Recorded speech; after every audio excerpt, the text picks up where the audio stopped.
আমন্ত্রণ দেশ বাংলায়, সঙ্গে আছে আমি শাহিনুর। সাথে শুরুতে সংবাদ শিরোনাম। নোয়াখালীতে অবৈধভাবে দখল হচ্ছে বিভিন্ন খাল, সামান্য বৃষ্টিতে সৃষ্টি হচ্ছে জলাবদ্ধতা, দুর্ভোগের সাধারণ মানুষ। এবং ভোলায় শীতকালীন হাইব্রিড জাতের লাউ চাষে এক কৃষকের অভূতপূর্ব সাফল্য, লাভজনক হওয়ায় অন্য কৃষকরা হচ্ছেন আগ্রহী।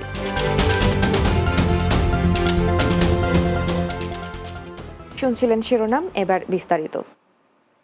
নোয়াখালীতে অবৈধভাবে বিভিন্ন খাল দখল করে ঘর বাড়ি ও সড়ক নির্মাণ করায় পানি প্রবাহে প্রতিবন্ধকতা সৃষ্টি হচ্ছে। আর এতে সামান্য বৃষ্টিতে জেলা জুড়ে দেখা দিচ্ছে জলাবদ্ধতা, দুর্ভোগে পড়ছে হাজার হাজার মানুষ। তবে দুর্ভোগ লাঘবে স্টেপ ফর ভিলেজ চেঞ্জ প্রতিপাদ্যে দখল করা খাল পুনরুদ্ধারের দাবি জানিয়েছে বিভিন্ন সংগঠন সহ এলাকাবাসী। নোয়াখালী প্রতিনিধি ইয়াকুব নবী ইমনের প্রতিবেদন, জানাচ্ছেন সুরাইয়া সীমা। বন্যার ভয়াবহ এই চিত্র নোয়াখালীর সোনাইমুড়ি উপজেলার। জেলার নোয়াখালী খালসহ অধিকাংশ খাল অবৈধভাবে দখল করে তোলা হয়েছে বাড়িঘর, দোকানপাট। খাল বন্ধ করে করা হয়েছে সড়ক। ফলে পানি প্রবাহের স্বাভাবিক পথ না থাকায় সামান্য বৃষ্টিতে এ অঞ্চলে দেখা দেয় বন্যাসহ স্থায়ী জলাবদ্ধতা। শুধু সোনাইমুড়ি নয়, পুরো জেলারই একই চিত্র।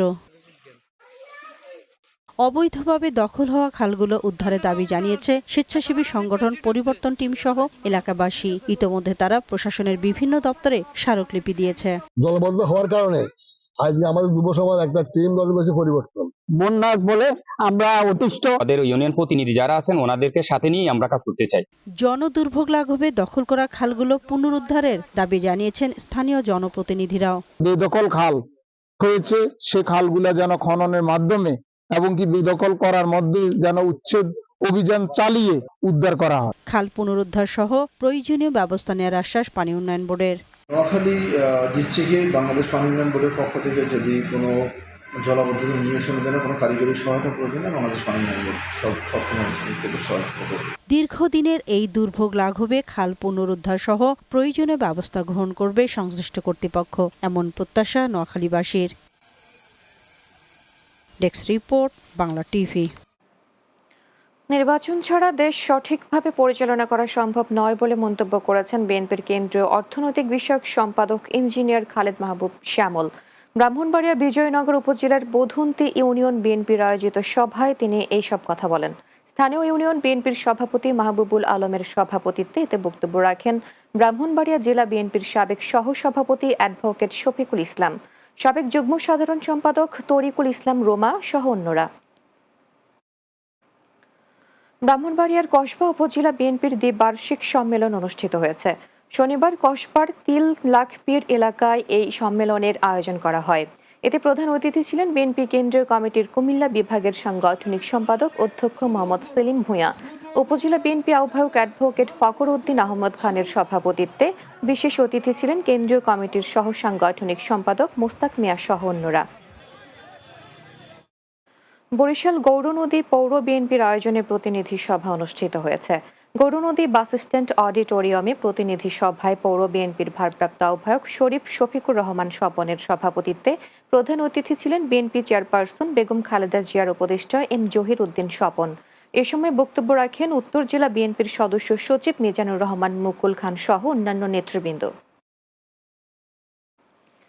বিএনপির ভারপ্রাপ্ত চেয়ারম্যান তারেক রহমান কর্তৃক রাষ্ট্র মেরামতের ৩১ দফা বাস্তবায়নের লক্ষ্যে ঢাকার ধামরাইয়ে জনসভা অনুষ্ঠিত হয়েছে।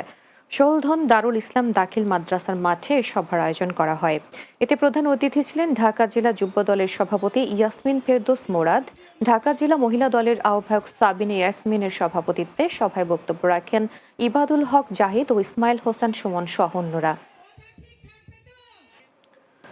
জুলাই আগস্টে ছাত্র জনতার গণঅভ্যুত্থানে আহত ও নিহতদের স্মরণে কুমিল্লায় স্মরণ সভা অনুষ্ঠিত হয়েছে।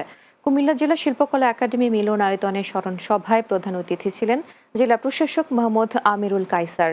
অনুষ্ঠানে বক্তব্য রাখেন কেন্দ্রীয় বিএনপির ত্রাণ ও পুনর্বাসন বিষয়ক সম্পাদক হাজী আমিনুর রশিদ ইয়াসিন, অতিরিক্ত জেলা প্রশাসক পঙ্কজ বড়ুয়া, বৈষম্য বিরোধী ছাত্র আন্দোলনের সমন্বয়ক রাশেদুল হাসান সহ অন্যরা। ভোলায় শীতকালীন হাইব্রিড জাতের মার্টিনা ও গ্রিন ম্যাজিক নামে লাউ চাষ করে তাক লাগিয়ে দিয়েছেন এক কৃষক। কৃষি অর্থনীতিকে সমৃদ্ধ করতে গুরুত্বপূর্ণ ভূমিকা রাখা সহ কর্মসংস্থানের সুযোগ তৈরি হচ্ছে এই সবজি চাষে। আর কৃষকদের উদ্বুদ্ধ করার পাশাপাশি নিয়মিত পরামর্শ দিচ্ছে কৃষি বিভাগ। ভোলা প্রতিনিধি মোহাম্মদ মামুনের প্রতিবেদন, জানাচ্ছেন মাসুদ রানা। পুকুর পার্শ্ব 50% জমিতে মাচা পদ্ধতিতে শীতকালীন লাউয়ের বাগান করেছেন ভোলার তজুমুদ্দিন উপজেলার চাঁদপুর ইউনিয়নের কৃষক সিরাজ মহাজন। 20,000 টাকা খরচ করে মাচা তৈরি শেষে লাউয়ের চারা রোপণ করেন তিনি। চারা রোপণের মাত্র 40 থেকে 45 দিন মাথায় গাছে লাউ আসা শুরু করে। এখন তার জমির গাছে সারি সারি ঝুলছে লাউ। ইতিমধ্যে তিনি 20,000 টাকার লাউ বিক্রি করেছেন। 20 টাকার বেচছি, এন লাখ দেড় টাকার লাউ বেচতে পারবো। কৃষি বিভাগের প্রশিক্ষণ ও পরামর্শে সফলতা পেয়েছেন বলে জানান কৃষক সিরাজ মহাজন। তবে স্বল্প খরচে লাভজনক হওয়ায় এলাকার অনেক যুবকরাও আগ্রহী হচ্ছেন লাউ চাষে। সিরাজ মহাজনের লাউ বাগান দেখে আমরা আগামী দিনে লাউ প্রজেক্ট করে সাফল্য হওয়ার জন্য চেষ্টা করব। এখানে বিষমুক্ত লাউ পাওয়া যায়, আমরা এখানে কিনতে আসছি। কৃষকদের উদ্বুদ্ধ করার পাশাপাশি নিয়মিত পরামর্শ ও প্রশিক্ষণ দিচ্ছেন কৃষি বিভাগ। কৃষি বিভাগের পরামর্শ এবং তার ব্যক্তিগত উদ্যোগে প্রায় 50% লাউয়ের জমি থেকে তিনি 1.5 থেকে 2 লক্ষ টাকার লাউ পাবেন বলে আশা করা যায়। Desk report, Bangla TV. দেশ বাংলায় নিচ্ছি বিরতি, ফিরে আসার পর অন্যান্য সংবাদের সাথে আরজা থাকছে। মাত্র 120 টাকা খরচ করে বান্দরবানে পুলিশে চাকরি পেলেন 11 তরুণ তরুণী। চূড়ান্ত নির্বাচিতদের ফুল দিয়ে বরণ।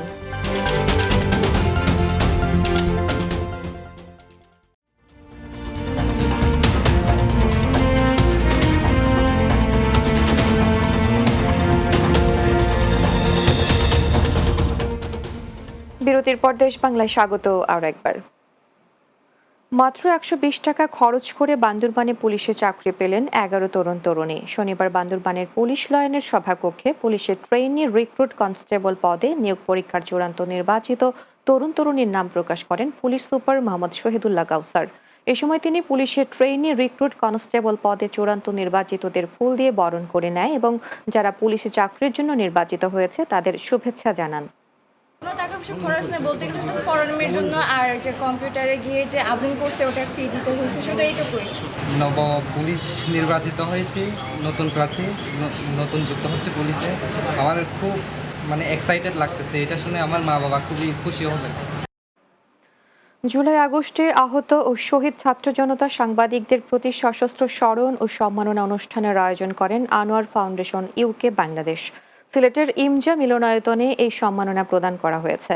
এ সময় সকল শহীদ ও আহতদের স্মরণে 1 মিনিট নীরবতা পালন করা হয়। অনুষ্ঠানে প্রধান অতিথি ছিলেন বিএনপির কেন্দ্রীয় নির্বাহী কমিটির সহ সাংগঠনিক সম্পাদক মিফতা সিদ্দিকী। এ সময় উপস্থিত ছিলেন ফাউন্ডেশনের বাংলাদেশ প্রতিনিধি মোহাম্মদ লিমন আহমদ সহ অন্যরা। চাঁপাইনবাবগঞ্জে জুলাই আগস্ট ছাত্র জনতার গণঅভ্যুত্থানে আহত ও নিহতদের স্মরণে স্মরণ সভা অনুষ্ঠিত হয়েছে। শহীদ সাটু হল অডিটোরিয়ামে আয়োজিত অনুষ্ঠানের সভাপতিত্ব করেন জেলা প্রশাসক আব্দুস সামাদ। সভায় বক্তব্য রাখেন police super Rezaul Karim, civil surgeon ডাক্তার মাহমুদুর রশিদ, বৈষম্য বিরোধী ছাত্র আন্দোলন জেলা শাখার আহ্বায়ক আব্দুর রাহিম সহ অন্যরা। জঙ্গি ও সন্ত্রাসী সংগঠন ইসকনকে বাংলাদেশে নিষিদ্ধ করার দাবিতে ও আইনজীবী সাইফুল ইসলাম হত্যার বিচারের দাবিতে নারায়ণগঞ্জের রূপগঞ্জে বিক্ষোভ মিছিল ও প্রতিবাদ সমাবেশ অনুষ্ঠিত হয়েছে। ঢাকা সিলেট মহাসড়কের ভুলতা বাস স্ট্যান্ড এলাকায় এ বিক্ষোভ মিছিল ও প্রতিবাদ সমাবেশ করা হয়। এতে বক্তব্য রাখেন হেফাজতে ইসলামের কেন্দ্রীয় সাংগঠনিক সম্পাদক মুফতি বশিরুল্লাহ, ইত্তেহাদুল ওলামা রূপগঞ্জ শাখার সভাপতি মুফতি ইমদাদুল্লাহ হাশেমি সহ অন্যান্যরা। বরগুনার তালতলীতে ঘূর্ণিঝড় রিমালে ক্ষতিগ্রস্তদের মাঝে খাদ্য সহায়তা দেওয়া হয়েছে। বরগুনার তালতলীর বৌথিপাড়া প্রাথমিক বিদ্যালয় মাঠে এই সহায়তা দেওয়া হয়। এতে উপস্থিত ছিলেন জাগোনারীর প্রধান নির্বাহী হোসনিয়া রাহাসি, স্থানীয় ইউপি চেয়ারম্যান কামরুজ্জামান বাচ্চু, জাগোনারীর পরিচালক ডিউক ইবনে আমিন, ইউপি সদস্য মোহাম্মদ শফিকুর রহমান জয়নাল সহ সুবিধাভোগীরা। ফরিদপুর রাজেন্দ্র কলেজ মাঠে খেলাফত মজলিস আয়োজিত জনসভা অনুষ্ঠিত হয়েছে। এতে প্রধান অতিথি ছিলেন হেফাজত ইসলামের মহাসচিব মাওলানা মামুনুল হক। অনুষ্ঠানে সভাপতিত্ব করেন খেলাফত মজলিসের জেলা সভাপতি মাওলানা আমজাদ হোসেন। সমাবেশে মুফতি শরাফত হোসাইন, মিজানুর রহমান মোল্লা সহ অন্যরা উপস্থিত ছিলেন। নোয়াখালীর চৌমুহনী পৌরসভার নগর সমন্বয় কমিটি টিএলসির দিনব্যাপী প্রশিক্ষণ কর্মশালা অনুষ্ঠিত হয়েছে। পৌর হলরুমে এই কর্মশালার আয়োজন করা হয়। এতে সভাপতিত্ব করেন বেগমগঞ্জ উপজেলা নির্বাহী অফিসার ও পৌর প্রশাসক আরিফুর রহমান।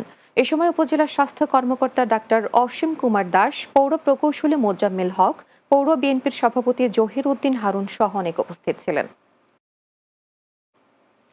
টাঙ্গাইলে নাগরপুরে বণিক সমিতির নবনির্বাচিত সভাপতি আক্তারুজ্জামান বকুল সাধারণ সম্পাদক মোহাম্মদ গোলাম মুস্তফা গোলামকে সংবর্ধনা দেওয়া হয়েছে। নাগরপুর প্রেস ক্লাবের উদ্যোগে এই সংবর্ধনার আয়োজন করা হয়। এতে প্রধান অতিথি ছিলেন প্রেস ক্লাবের উপদেষ্টা ও উপজেলা বিএনপির সাধারণ সম্পাদক হাবিবুর রহমান হবি। এ সময় নাগরপুর প্রেস ক্লাবের সাধারণ সম্পাদক মোহাম্মদ এরশাদ মিয়া, সাংবাদিক আবু বকর, উপজেলা বিএনপির সিনিয়র সহসভাপতি আহমদ আলী রানা সহ অন্যরা উপস্থিত ছিলেন। শেষ করব দেশ বাংলা, যাবার আগে শিরোনামগুলো আরো একবার। নোয়াখালীতে অবৈধভাবে দখল হচ্ছে বিভিন্ন খাল, সামান্য বৃষ্টিতে সৃষ্টি হচ্ছে জলাবদ্ধতা, দুর্ভোগে সাধারণ মানুষ। ভোলায় শীতকালীন হাইব্রিড জাতের লাউ চাষে এক কৃষকের অভূতপূর্ব সাফল্য, লাভজনক হওয়ায় অন্য কৃষকরাও হচ্ছেন আগ্রহী। এবং মাত্র 120 টাকা খরচ করে বান্দরবানে পুলিশে চাকরি পেলেন 11 তরুণ তরুণী, চূড়ান্ত নির্বাচিতদের ফুল দিয়ে বরণ।